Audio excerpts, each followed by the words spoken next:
ఓం శ్రీ పరమాత్మనే నమః.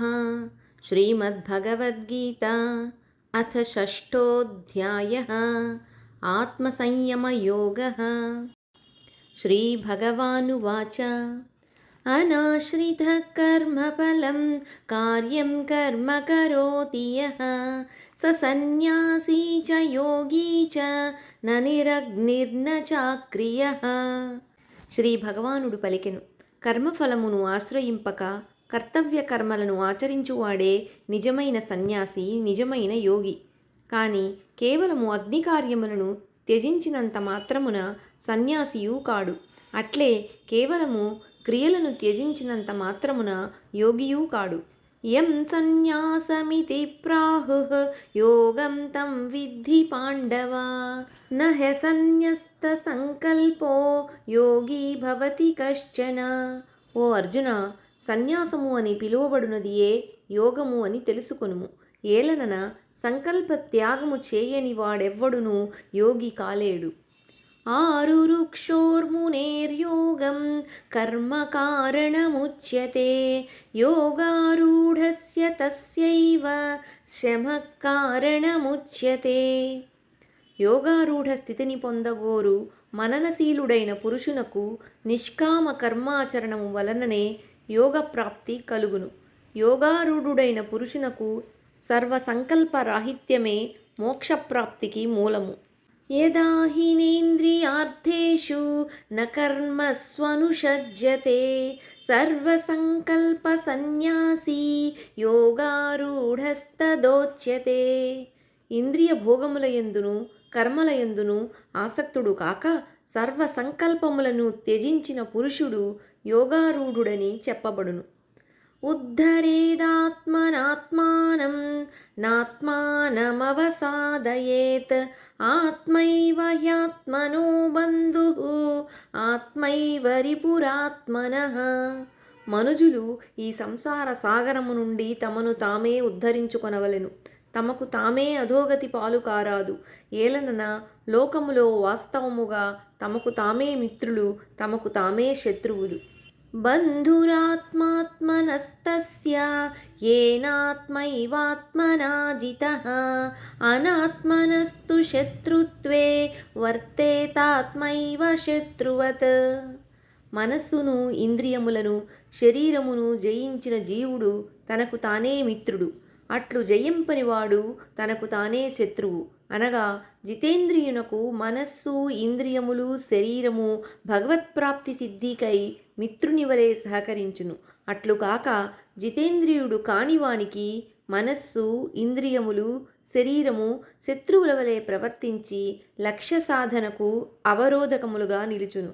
జితాత్మనః ప్రశాంతస్య పరమాత్మా సమాహితః శీతోష్ణసుఖదుఃఖేషు తథా మానావమానయోః. శీతోష్ణములు, సుఖదుఃఖములు, మానావమానములు మున్నగు ద్వంద్వములయందు అంతఃకరణ వృత్తులు నిశ్చలముగా ఉండి స్వాధీనమైన ఆత్మగల పురుషుని జ్ఞానమునందు సచ్చిదానంద ఘన పరమాత్మ చక్కగా స్థితుడై ఉండును. అనగా పరమాత్మ తప్ప అతని జ్ఞానమునందు అన్యమేదియునూ ఉండదు. జ్ఞాన విజ్ఞాన తృప్తాత్మా కూటస్థో విజితేంద్రియః యుక్త ఇత్యుచ్యతే యోగి సమలోష్టాశ్మకాంచనః.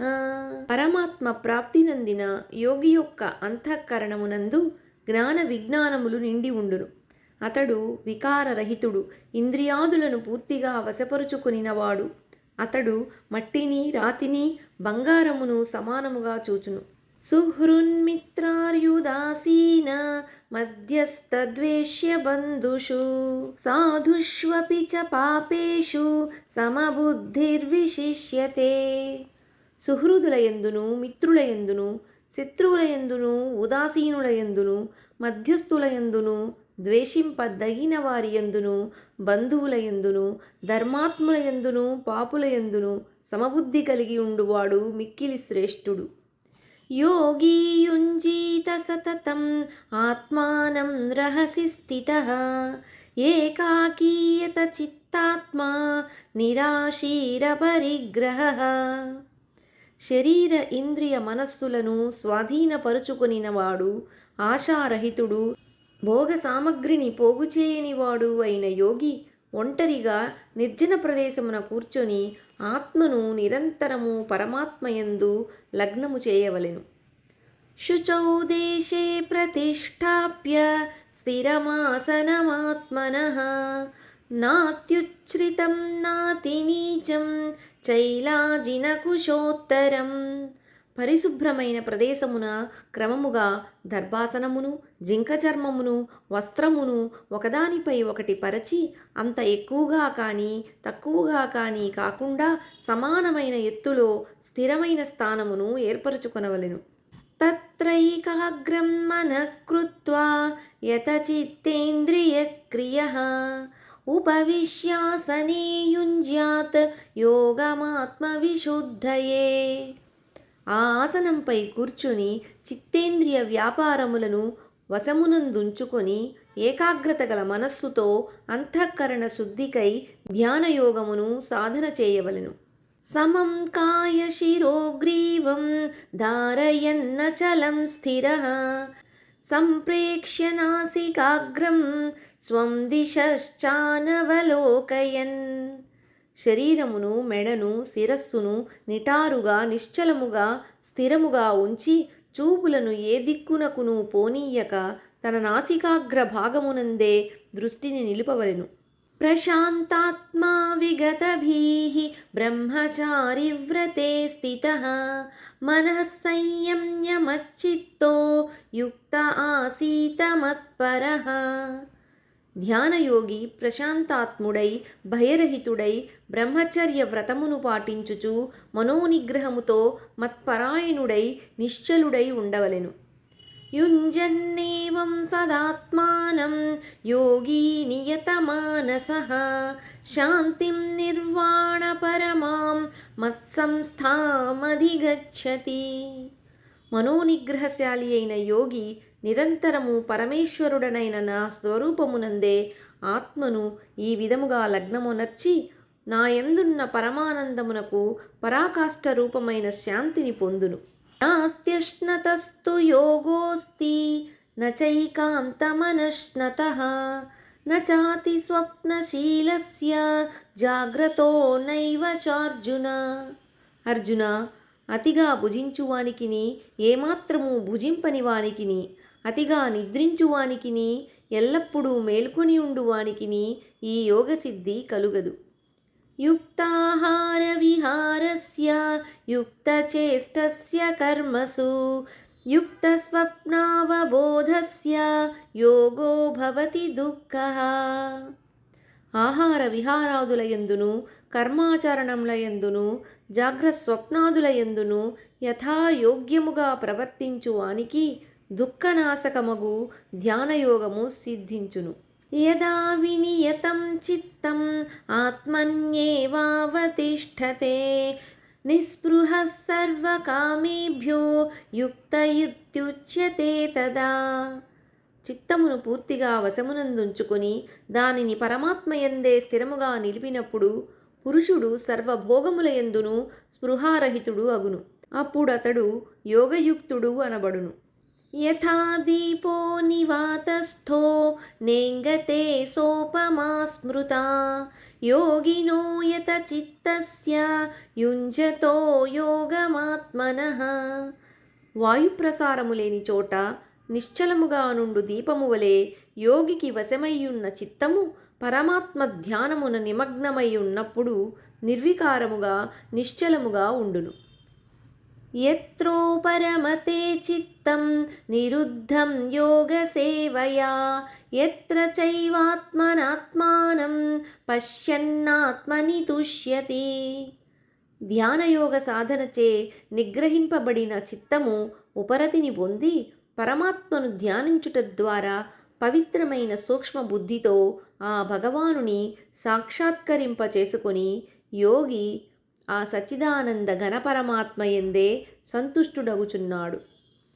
సుఖమాత్యంతికం యత్తత్ బుద్ధిగ్రాహ్యమతీంద్రియం వేత్తి యత్ర న చైవాయం స్థితశ్చలతి తత్వతః. బ్రహ్మానందానుభవము ఇంద్రియాతీతమైనది, పవిత్రమైన సూక్ష్మబుద్ధి ద్వారా మాత్రమే గ్రాహ్యమైనది. ఆ బ్రహ్మానందమును అనుభవించుచు దానియందే స్థితుడై ఉన్న యోగి పరమాత్మ స్వరూపము నుండి ఏమాత్రము విచలితుడు కానే కాడు. యం లబ్ధ్వా చాపరం లాభం మన్యతే నాధికం తతః యస్మిన్ స్థితో న దుఃఖేన గురుణాపి విచాల్యతే. పరమాత్మ ప్రాప్తి రూప లాభమును పొందినవాడు మరి ఏ ఇతర లాభమును కూడా దానికంటే అధికమైన దానినిగా తలంపడు. బ్రహ్మానందానుభవ స్థితిలో ఉన్న యోగిని ఎట్టి బలవద్దుఃఖములను చలింపజేయజాలవు. తం విద్యా దుఃఖ సంయోగ వియోగం యోగ సంజ్ఞితం స నిశ్చయేన యోక్తవ్యో యోగో నిర్విణ్ణ చేతసా. దుఃఖరూప సంసార బంధముల నుండి విముక్తిని కలిగించు ఈ స్థితిని యోగము అని తెలియవలెను. అట్టి యోగమును దృఢమైన ఉత్సాహపూరితమైన అనిర్విణ్ణ చిత్తముతో నిశ్చయముగా సాధన చేయవలెను. సంకల్ప ప్రభవాన్ కామాన్ త్యక్త్వా సర్వాన్ శేషతః మనసైవేంద్రియగ్రామం వినియమ్య సమంతతః. సంకల్పముల వలన కలిగిన కోరికలన్నింటినీ నిశ్శేషముగా త్యజించి ఇంద్రియ సముదాయములను అన్ని విధములుగా మనస్సుతో పూర్తిగా నిగ్రహింపవలెను. శనైః శనైరుపరమేత్ బుద్ధ్యా ధృతి గృహీతయా ఆత్మసంస్థం మనః కృత్వా నకించిదపి చింతయేత్. క్రమక్రమముగా సాధన చేయుచు ఉపరతిని పొందవలెను. ధైర్యముతో బుద్ధిబలముతో మనస్సును పరమాత్మయందు స్థిరమునర్చి పరమాత్మను తప్ప మరి ఏ ఇతర విషయమును ఏమాత్రము చింతన చేయరాదు. యతో యతో నిశ్చరతి మనశ్చంచలమస్థిరం తతస్తతో నియమ్యైతత్ ఆత్మన్యేవ వశం నయేత్. సహజముగా నిలకడలేని చంచలమైన మనస్సు ప్రాపంచిక విషయములయందు విశృంఖలముగా పరిభ్రమించుచుండును. అట్టి మనస్సును ఆయా విషయముల నుండి పదే పదే మరల్చి దానిని పరమాత్మయందే స్థిరముగా నిలుపవలెను. ప్రశాంత మనసం హ్యేనం యోగినం సుఖముత్తమం ఉపైతి శాంతరజసం బ్రహ్మభూతమకల్మషం.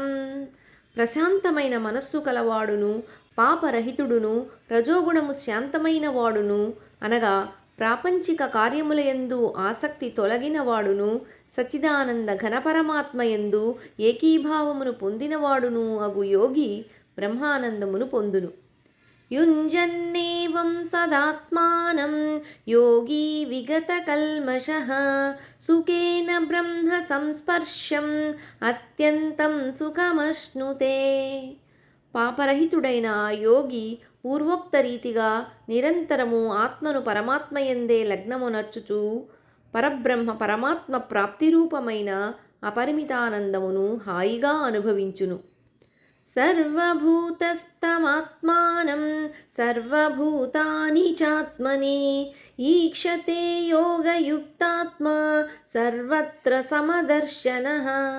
సర్వవ్యాప్తమైన అనంత చైతన్యమునందు ఏకీభావ స్థితి రూపయోగయుక్తమైన ఆత్మగలవాడును అంతటను అన్నింటినీ సమభావముతో చూచువాడును అగు యోగి తన ఆత్మను సర్వ ప్రాణులయందు స్థితమై ఉన్నట్లుగాను ప్రాణులన్నింటినీ తన ఆత్మయందు కల్పితములుగాను భావించును. యో మాం పశ్యతి సర్వత్ర సర్వం చ మయి పశ్యతి తస్యాహం న ప్రణశ్యామి స చ మే న ప్రణశ్యతి.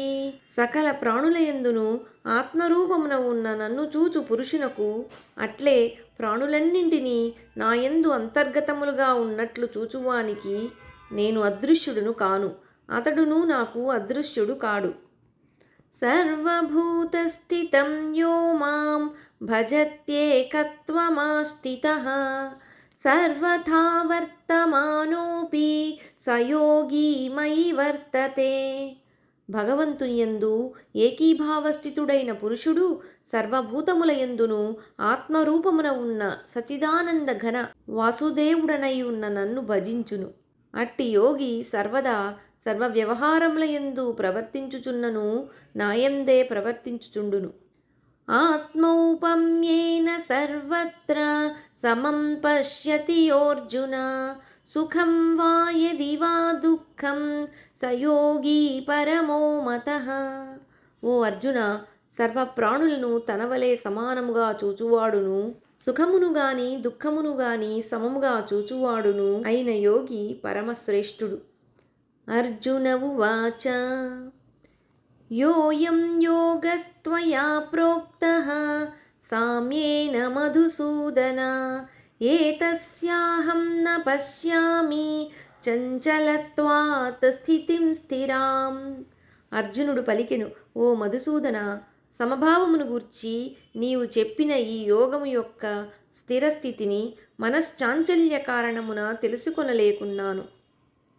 చంచలం హి మనః కృష్ణ ప్రమాధి బలవదృఢం తస్యాహం నిగ్రహం మన్యే వాయోరివ సుదుష్కరం. ఓ కృష్ణ, ఈ మనస్సు మిక్కిలి చంచలమైనది, ప్రమథనశీలమైనది, దృఢమైనది, మిక్కిలి బలీయమైనది కనుక దానిని నిగ్రహించుట గాలిని ఆపుట వలె మిక్కిలి దుష్కరమని భావింతును. శ్రీ భగవానువాచ అసంశయం మహాబాహో మనో దుర్నిగ్రహం చలం అభ్యాసేన తు కౌంతేయ వైరాగ్యేణ చ గృహ్యతే. శ్రీ భగవానుడు పలికెను, హే మహాబాహో, నిస్సందేహముగా మనస్సు చంచలమైనదే, దానిని వశపరుచుకునుట మిక్కిలి కష్టము. కానీ కౌంతేయ, అభ్యాస వైరాగ్యముల ద్వారా దానిని వశపరుచుకునుట సాధ్యమే. అసంయతాత్మనా యోగో దుష్ప్రాప ఇతి మే మతిః వశ్యాత్మనా తు యతతా శక్యో వాప్తుముపాయతః. మనస్సును వశపరుచుకొనని పురుషునకు యోగసిద్ధి కలుగుట కష్టము. కానీ మనస్సు వశమునందున్న ప్రయత్నశీలుడైన పురుషుడు సాధన ద్వారా సహజముగా యోగసిద్ధిని పొందుట సాధ్యమే అని నా అభిప్రాయము. అర్జున ఉవాచ అయతి శ్రద్ధయోపేతో యోగాచ్చలితమానసః అప్రాప్య యోగ సంసిద్ధిం కాం గతిం కృష్ణ గచ్చతి. అర్జునుడు పలికెను, ఓ కృష్ణ, యోగమునందు శ్రద్ధాధరములతో యోగ సాధన చేయుచు మనస్సు వశమునందు ఉండని కారణమున అవసాన దశలో మనస్సు చలించి యోగసిద్ధిని పొందకయే మరణించిన సాధకుని గతి ఏమగును?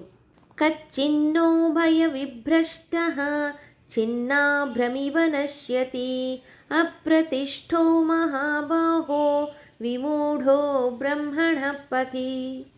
హే మహాబాహో, అతడు భగవత్ప్రాప్తి మార్గము నుండి జారినవాడై ఆశ్రయరహితుడై ఉభయభ్రష్టుడై చిన్నాభిన్నమైన మేఘము వలె అధోగతి పాలుకాడు గదా.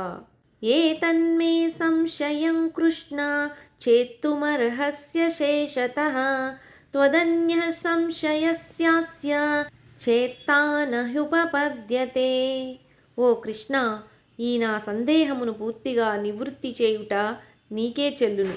ఏలనన నీకు తప్ప మరెవ్వరికి నీ శక్యము కాదు. శ్రీ భగవానువాచ పార్థ నైవేహ నాముత్ర వినాశస్తస్య విద్యతే నహి కళ్యాణకృత్ కశ్చిత్ దుర్గతిం తాత గచ్చతి. శ్రీ భగవానుడు పలికెను, ఓ పార్థ, అట్టి పురుషుడు ఈ లోకమున గాని పరలోకమున గాని అధోగతి పాలుగాడు. ఏలనన ఆత్మోద్ధరణమునకు అనగా భగవత్ప్రాప్తికై కర్తవ్య కర్మలను ఆచరించు వారెవ్వరునూ దుర్గతి పాలుకారు. ప్రాప్య పుణ్యకృతాన్ లోకాన్ ఉషిత్వా శాశ్వతీ సమాః శుచీనాం శ్రీమతాం గేహే యోగభ్రష్టోభిజాయతే. యోగభ్రష్టుడు పుణ్యాత్ములు పొందు లోకములను అనగా స్వర్గాది ఉత్తమ లోకములను పొంది ఆయా లోకములలో పెక్కు సంవత్సరములు గడిపి పిదప పవిత్రులైన సంపన్నుల గృహమున జన్మించును. అథవా యోగినామేవ కులే భవతి ధీమతాం ఏతద్ధి దుర్లభతరం లోకే జన్మ యదీదృశం. అథవా విరాగి అయిన పురుషుడు ఆ పుణ్యలోకములకు పోకుండగానే జ్ఞానులైన యోగుల కుటుంబములోనే జన్మించును. కానీ లోకమునందు ఇట్టి జన్మ ప్రాప్తించుట మిక్కిలి దుర్లభము. తత్ర తం బుద్ధి సంయోగం లభతే పౌర్వదేహికం యతతే చ తతో భూయః సంసిద్ధౌ కురు నందన. అచట పూర్వదేహమున సాధించిన బుద్ధి సంయోగమును అనగా సమబుద్ధి రూప యోగ సంస్కారములను అతడు సులభముగానే పొందును. ఓ కురునందన, ఆ బుద్ధి సంయోగ ప్రభావమున అతడు మరలా పరమాత్మ ప్రాప్తి సిద్ధించుటకై మునుపటి కంటేను అధికముగా సాధన చేయును. పూర్వాభ్యాసేన తేనైవ హ్రియతే హ్యవశోపి సహ జిజ్ఞాసురపి యోగస్య శబ్ద బ్రహ్మాతి వర్తతే. శ్రీమంతుల ఇంటిలో జన్మించిన యోగభ్రష్టుడు పరాధీనుడైనను పూర్వసాధన ప్రభావమున నిస్సందేహముగా భగవంతుని వైపు ఆకర్షితుడగును. అట్లే సమబుద్ధి రూప యోగ జిజ్ఞాసువు కూడా వేదములలో తెలుపబడిన సకామ కర్మల ఫలమును అధిగమించును. ప్రయత్నాద్యతమానస్తు యోగి సంశుద్ధ కిల్బిషః అనేక జన్మ సంసిద్ధః తతో యాతి పరాంగతిం. కానీ ప్రయత్నపూర్వకముగా యోగ సాధన చేయు యోగి అనేక జన్మల సంస్కారముల ప్రభావమున ఈ జన్మయందే సిద్ధిని పొంది సంపూర్ణముగా పాపరహితుడై తత్క్షణమే పరమపదమును పొందును. తపస్విభ్యోధికో యోగి జ్ఞానిభ్యోపి మతోధికః కర్మిభ్యశ్చాధికో యోగి తస్మాద్యోగి భవార్జున. యోగి తాపసుల కంటేను శ్రేష్ఠుడు, శాస్త్రజ్ఞుల కంటేను శ్రేష్ఠుడు, సకామ కర్మలను ఆచరించు వారి కంటేను శ్రేష్ఠుడు అని భావింపబడును. కావున ఓ అర్జున, నీవు యోగివి కమ్ము. యోగినామపి సర్వేషాం మద్గతేనాంతరాత్మనా శ్రద్ధావాన్ భజతే యో మాం సమే యుక్తతమో మతః. యోగులందరిలోనూ శ్రద్ధాళువై అంతరాత్మను నాయందే లగ్నమునర్చి అనగా భక్తి విశ్వాసములతో నిశ్చలమైన దృఢమైన అనన్య భావముతో నాయందే స్థిరమయ్యున్న మనోబుద్ధి రూప అంతఃకరణమును కలిగి నిరంతరం నన్నే భజించువాడు పరమశ్రేష్ఠుడు అని నా నిశ్చితాభిప్రాయము. ఓం తత్సదితి. శ్రీమద్భగవద్గీతాసు ఉపనిషత్సు బ్రహ్మ విద్యాయాం యోగశాస్త్రే శ్రీకృష్ణార్జున సంవాదే ఆత్మసంయమయోగో నామ షష్ఠోऽధ్యాయః.